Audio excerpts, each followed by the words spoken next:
এই মুহূৰ্তত অসম ৰিপৰ্টৰ দৰ্শকসকলক দিবলৈ লৈছো এক ব্ৰেকিং নিউজ।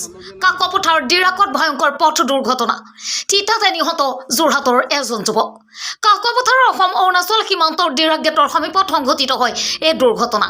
থিতাতে নিহত হয় যোৰহাটৰ মানৱ জ্যোতি গগৈ নামৰ এজন যুৱক বুলি জানিব পৰা গৈছে।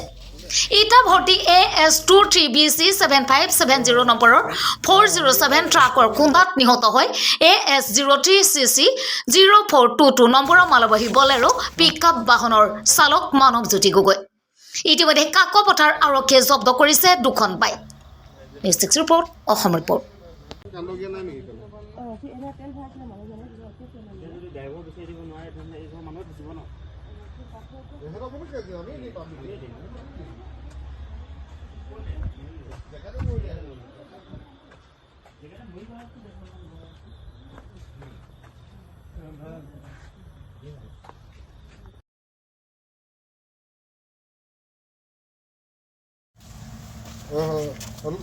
হেৰি আকৌ স্পৰ্টে হ'লতে হ'ব